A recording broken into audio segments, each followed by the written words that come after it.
Terpantas, terkini dan sahih. Bila-bila masa, di mana jua. Berita di jari. Subscribe YouTube Bulletin TV3. Buletin pagi 14 Mac 2020 bersama saya Azlianti Ibrahim. Tajuk utama pagi ini. Kerajaan tangguh semua perhimpunan sehingga 30 April. Rakyat Malaysia di Iran dan Itali akan dibawa pulang.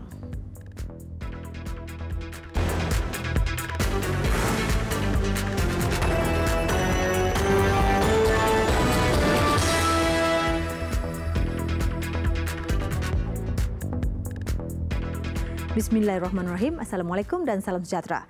Semua perhimpunan termasuk mesyuarat antarabangsa, acara sukan, sosial dan keagamaan ditangguhkan atau dibatalkan mengikut kesesuaian sehingga 30 April ini. Perdana Menteri Tan Sri Muhyiddin Yassin berkata, keputusan itu akan diteliti semula sekiranya situasi COVID-19 bertambah baik.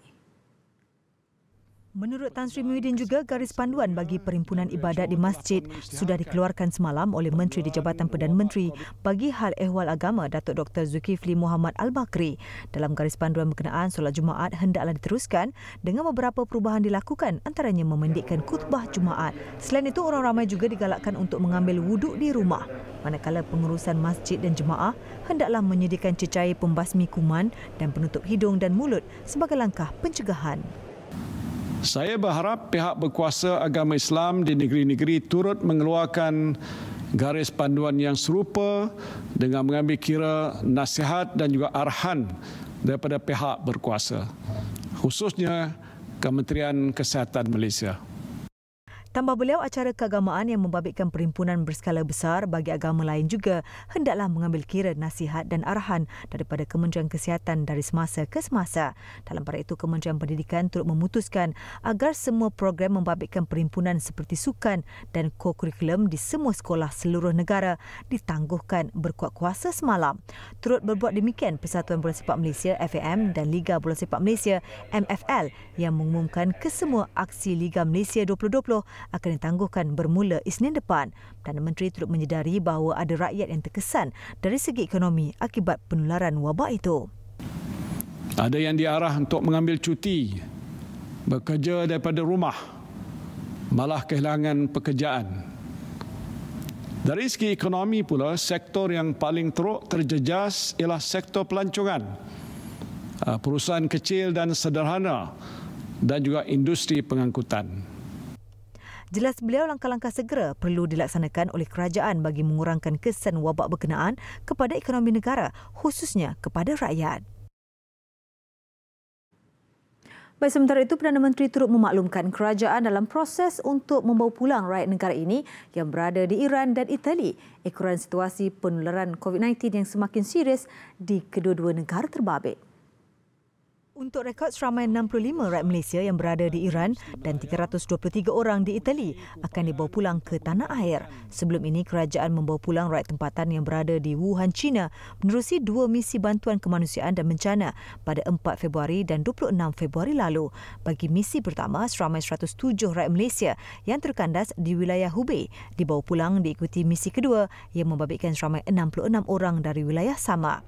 Dalam pada itu, kerajaan akan meneruskan sekatan perjalanan untuk 3 wilayah di China, iaitu Hubei, Jiangsu dan Zhejiang, wilayah Hokkaido di Jepun serta Itali, Iran dan Korea Selatan. Justru rakyat negara ini dinasihatkan agar tidak melakukan perjalanan ke negara-negara yang terjejas. Di samping itu, Tan Sri Muhyiddin turut memaklumkan kapal-kapal persiaran hanya dibenarkan berlabuh di negara ini untuk penambahan bekalan sahaja.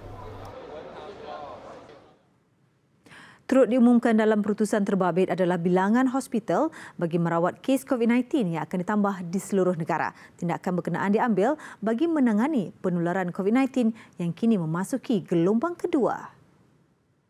Selain Hospital Sungai Buloh dan sebuah hospital di setiap negeri sebagai hospital khusus untuk merawat kes-kes COVID-19, terdapat 26 hospital kerajaan dan sebuah hospital universiti.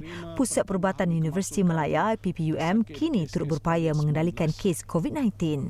Di samping itu, terdapat 57 hospital kerajaan dan 170 buah klinik kesihatan di seluruh negara yang bersedia untuk melaksanakan saringan kesihatan ke atas mereka yang bergejala penyakit COVID-19 ini.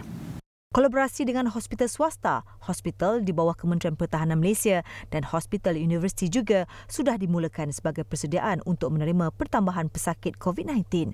Kemampuan makmal untuk melakukan ujian pengesanan COVID-19 juga ditingkatkan kepada 22 buah makmal. Setakat ini Malaysia masih berdepan dengan peningkatan kes COVID-19 dengan 175 kes dicatatkan pada gelombang kedua berbanding 22 kes pada gelombang pertama mulai 25 Januari lalu. Dalam perutusan khas berkenaan juga, Tan Sri Muhyiddin turut mengumumkan jumlah kerugian dialami sektor pelancongan akibat COVID-19 pada 2 bulan pertama tahun ini yang dianggarkan sebanyak 3.37 bilion ringgit. Susulan kerugian terbabit, kerajaan turut menganggarkan kadar pertumbuhan keluaran dalam negara kasar KDNK Malaysia akan berkurangan. Dan kerajaan juga menganggarkan keluaran dalam negara kasar Malaysia juga menurun sebanyak 0.8% hingga 1.2%, iaitu penurunan sebanyak 10.8 bilion ringgit sehingga 17.3 bilion ringgit. Jelas Tan Sri Muhyiddin, KDNK sebelum ini diunjurkan mencatat pertumbuhan sehingga 4.8%. Penularan COVID-19 turut menyebabkan banyak pakej pelancongan dibatalkan sekaligus menjejaskan operasi syarikat penerbangan dan perhotelan. Kerajaan juga akan memastikan pakej rancangan ekonomi yang diumumkan dipantau pelaksanaannya agar dapat menampung sektor yang teruk terjejas seperti pelancongan, perusahaan kecil dan sederhana serta industri pengangkutan. Pada 27 Februari lalu, bekas Perdana Menteri Tun Dr. Mahathir Mohamad mengumumkan pakej rancangan ekonomi 2020 bernilai 20 bilion ringgit bagi memastikan risiko ekonomi berkaitan COVID-19 dapat ditangani dengan berkesan. Baik, Kelantan kini mengikut jejak beberapa kerajaan negeri sebelum ini apabila menangguhkan atau membatalkan semua majlis kerajaan peringkat negeri bagi menyokong usaha mencegah penularan COVID-19. Menteri Besarnya Datuk Ahmad Yaakob berkata penangguhan dan pembatalan itu turut terpakai pada mana-mana mesyuarat agung atau aktiviti parti politik termasuk PAS. Majlis Keahlian dan saya dari segi parti telah mengarahan supaya semua keramaian parti dan juga mesyuarat agung dibatalkan semua atau ditangguh bagi menyokong usaha supaya COVID-19 ini tidak merebak. Beliau turut memaklumkan perasmian sidang Dewan Undangan Negeri Kelantan pada 23 Mac depan pula tetap diteruskan namun bergantung kepada keputusan Speaker DUN Datuk Abdullah Yaakob. Kerajaan Negeri Kelantan juga menyambut baik cadangan memendekkan khutbah Jumaat yang disarankan Menteri Jabatan Perdana Menteri Hal Ehwal Agama Datuk Seri Dr. Zulkifli Muhammad Al-Bakri. Namun pihaknya akan berbincang dengan Majlis Agama Islam dan Adat Istiadat Melayu Kelantan MAIK. Beliau berkata demikian kepada media selepas solat sunat hajat kesejahteraan negara menghindari wabak COVID-19 di Masjid Muhammadi Kota Baru semalam. Jangan salah guna gelaran yang diberikan untuk memenuhi kepentingan peribadi. Itu titah Sultan Perak, Sultan Nazrin Muizzuddin Shah kepada Ahli Dewan Negara Perak, orang besar negeri, orang besar jajahan, pegawai dan kaki tangan yang dilantik selain dapat menjalankan tanggungjawab menjaga nama baik dan mendaulatkan institusi kesultanan. Tegas begini lagi, jawatan yang disandang bukan bertujuan untuk disalahguna sebagai platform bagi memohon pelbagai manfaat daripada kerajaan, badan perniagaan dan individu atau sebagai perantara yang memberi keizinan melalui surat sokongan dan arahan kepada kerajaan ataupun membuka laluan untuk tujuan perniagaan mana-mana pihak. Baginda bertitah demikian selepas menyempurnakan istiadat pelantikan Menteri Besar Perak ke-13 di Istana Iskandariah, Kuala Kangsar, Perak semalam. Pada istiadat berkenaan, Datuk Seri Ahmad Faizal Azumu dilantik semula menjadi Menteri Besar Perak yang ke-13 selepas meletak jawatan terbabit pada 10 Mac lalu. Dalam pada itu, usai istiadat mengangkat sumpah sebagai Menteri Besar Perak ke-13, Datuk Seri Ahmad Faizal Azumu bersama isteri menziarahi pusara kedua-dua ibu bapanya, Datuk Azumu Tak dan Datin Zaliha Nordin di tanah perkuburan Islam Masjid Al-Khairiyah Kampung Kepayang Ipoh.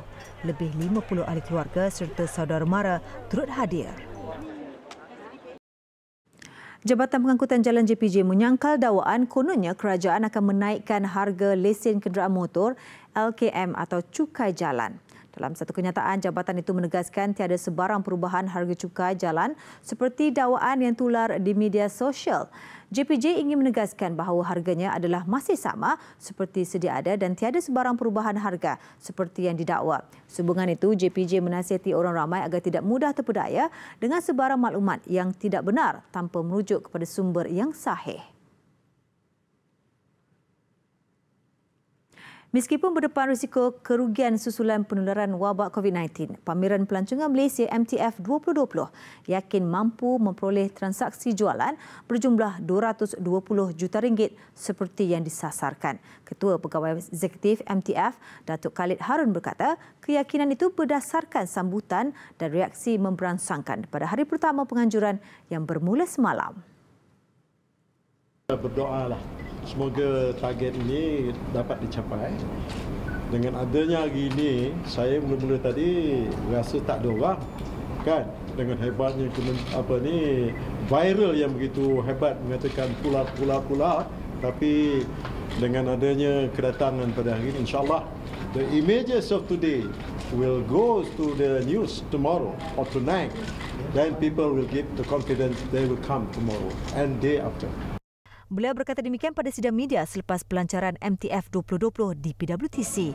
Pameran dirasmikan oleh Timbalan Ketua Setiausaha Pelancongan MOTAC, Muhammad Zamri Mak Zain, yang turut dihadiri Ketua Pengarah Tourism Malaysia, Datuk Musa Yusof. MTF yang berkonsepkan perniagaan kepada konsumer ini menghimpunkan pengusaha pelancongan, produk dan hotel dari setiap negeri dengan pembeli berpotensi di sekitar Lembah Kelang. Penganjuran kali ini dijangka berupaya menarik kehadiran 110,000 pengunjung dengan jumlah transaksi sebanyak RM220 juta. Lebih 140 peserta dari seluruh negara menyertai program 3 hari yang akan berakhir esok.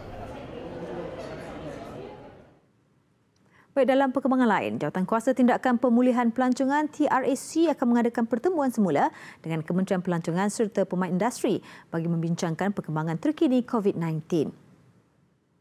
Ketua Pengarah Tourism Malaysia, Datuk Musa Yusof berkata pertemuan yang akan dilaksanakan dalam waktu terdekat itu akan membincangkan cadangan penambahbaikan program yang boleh dilakukan MOTAC untuk terus membantu menggerakkan industri yang terjejas susulan wabak berkenaan. Komiti itu telah membawa semua apa yang dibawa oleh industri players kepada Kementerian Kewangan. Yang itu dulu yang telah dibentangkan pada 27 hari bulan 2 yang lalu, apa rancangan stimulus. Dan kebanyakan mereka menyatakan lebih kurang 70% daripada apa yang dinyatakan itu telah diambil kira dahulu. Dan sekarang ini kalau lihat dalam selepas cabinet meeting yang lalu diminta supaya kita melihat semula. Jadi saya dipahamkan kita dalam perancangan untuk mengadakan the next meeting dengan menteri kita yang baru dan sebagainya. 27 Februari lalu, pakej rancangan ekonomi bernilai RM20 bilion diumumkan yang meliputi sektor pelancongan. Antara intipati bagi sektor pelancongan adalah rakyat negara ini diberi voucher digital bagi pelancong domestik sehingga RM100 seorang untuk penerbangan domestik, kereta api dan penginapan di hotel berlesen, geran padanan untuk mempromosi pelancongan dengan peruntukan RM500 juta serta melonggarkan arahan untuk menghadkan penggunaan hotel oleh agensi kerajaan. Besar impaknya. Selepas hasilnya, pantas menampilkan prosiding ini secara dalam keuangan maya. Berita di jari. Subscribe YouTube Bulletin TV3. Laporan luar negara dimulakan dengan Amerika Syarikat bertindak mengisytiharkan darurat di seluruh negara itu susulan penularan jangkitan wabak COVID-19. Keputusan berkenaan diumumkan oleh Presiden Donald Trump selepas lebih 30 orang maut akibat wabak berkenaan di Amerika Syarikat selain lebih 1,200 kes positif turut direkodkan di 46 negeri. And in the coming weeks, we will all have to make changes and sacrifices, but these short-term sacrifices will produce long-term gain. And again, I've said we're learning a lot for the future, and future problems like this, or worse, it could get worse. The next 8 weeks are critical. We can learn, and we will turn a corner on this virus. Susulan pengisytiharan terbabit pengagihan dana kecemasan menerusi Agensi Pengurusan Darurat Persekutuan FEMA sebanyak $50 bilion Amerika atau kira-kira 215 bilion ringgit kepada pihak berkuasa tempatan turut diumum bagi membendung wabak terbabit. Kali terakhir darurat seluruh negara bagi ancaman virus diumumkan adalah pada tahun 2000 sewaktu era pentadbiran Bill Clinton yang ketika itu bergelut menangani virus West Nile WNV.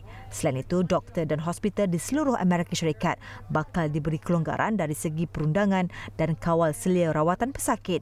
Jelas Trump, ancaman penularan COVID-19 kini dilihat bakal menguji pentadbirannya dalam tempoh 8 minggu mendatang. Dalam pada itu, Washington turut mempertimbang kembali keputusannya mengecualikan United Kingdom daripada 26 negara Eropah yang dikenakan sekatan perjalanan ke Amerika Syarikat. Ia selepas United Kingdom terus mencatatkan pertambahan angka korban kepada 11 orang selain jumlah kes positif meningkat dari 208 kepada 798 kes hanya dalam tempoh 24 jam. Baik, kira-kira 20 orang terkorban apabila hujan lebat berterusan mengakibatkan banjir besar di beberapa kawasan sekitar Mesir. Menurut Perdana Menteri Mustafa Momboli, kejadian terbabit disifatkan sebagai yang terburuk melanda negara itu dalam tempoh hampir 4 dekad. Di Zaraib, 5 penduduk kawasan itu maut selepas dihanyutkan arus deras. Operasi mencari mangsa yang tertimbus di bawah runtuhan bangunan kini turut dipergiat. Manakala di Kahirah pula, 2 orang dilaporkan maut akibat terkena renjatan elektrik. Kesemua sekolah dan universiti di seluruh negara itu kini diarah tutup susulan banjir. Jabatan Meteorologi Mesir meramalkan banjir besar terbabit akan berterusan sehingga lewat hari ini.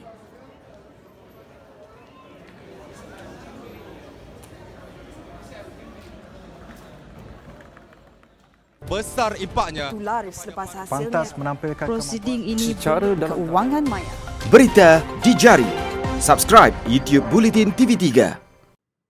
Sukan, susulan keputusan dan saranan Perdana Menteri Tan Sri Muhyiddin Yassin dalam keputusan khas menangani gelombang COVID-19 semalam. Menteri Belia dan Sukan Datuk Sri Rizal Nine American mengarahkan kementeriannya menangguh atau membatalkan semua program yang dianjurkan oleh KBS dan agensi di bawahnya. Ia langkah segera yang diambil bagi mencegah kemungkinan jangkitan COVID-19 semakin menular.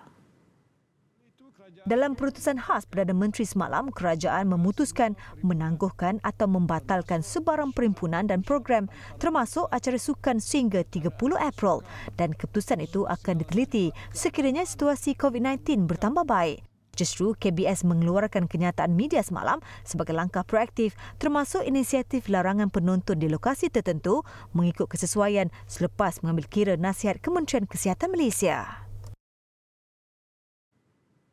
Baik, kesan penularan wabak COVID-19 ketika ini juga turut memaksa Persekutuan Badminton Dunia BWF menangguhkan semua kejohanan di bawah keseliaan dan kelulusan badan induk itu. Ia termasuk kejohanan badminton terbuka Malaysia yang akan berlangsung pada 31 Mac hingga 5 April ini. Dalam satu kenyataan rasmi oleh BWF hari ini, badan induk itu mengambil langkah segera menangani penularan wabak COVID-19 dengan menangguhkan semua kejohanan di bawah seliaan BWF bermula 16 Mac hingga 12 April. Ia termasuk 5 kejohanan utama iaitu terbuka Switzerland, terbuka India, Master Orleans, terbuka Malaysia dan terbuka Singapura. Keputusan itu menjadikan kejohanan terbuka England yang sudah berlangsung ketika ini ialah yang terakhir sebelum tarikh penangguhan semua kejohanan berkuat kuasa mulai Isnin ini. Dalam pada itu, Persatuan Badminton Malaysia turut mengeluarkan kenyataan rasmi pagi ini mengesahkan penangguhan terbuka Malaysia yang sepatutnya berlangsung pada 31 Mac hingga 5 April ini pada tarikh baru yang akan diputuskan nanti.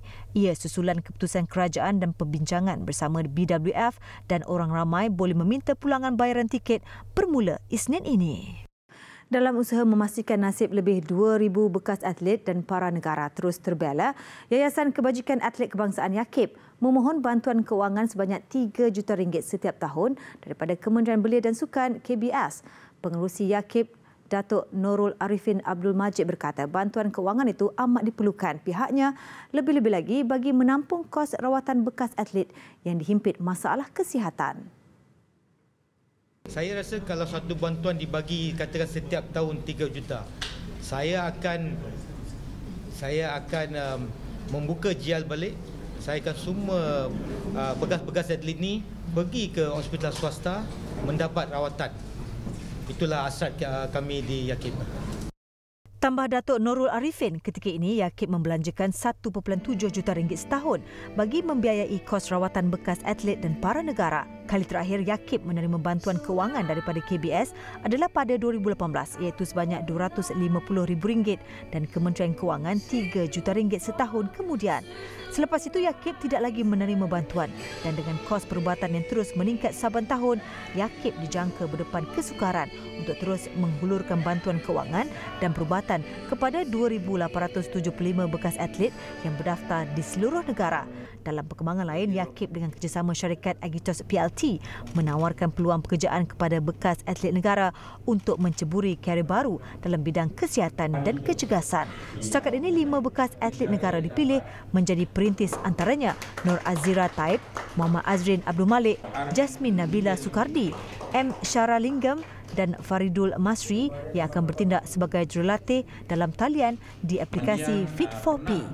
Tidak ketinggalan, 10 bekas atlet negara menerima sumbangan daripada skim bantuan khas Yakib. Mereka adalah Muhammad Ashraf Saipur Rahman, Fong Ching Wai, Yusuf Udin, Japar Bibon dan waris kepada mendiang Guru Chen Sing. Baik, sekian paparan Buletin Pagi. Terus ikuti platform digital dan media sosial Buletin TV3 untuk pelbagai perkembangan berita terkini. Saya Azlianti Ibrahim. Salam hormat dan Assalamualaikum.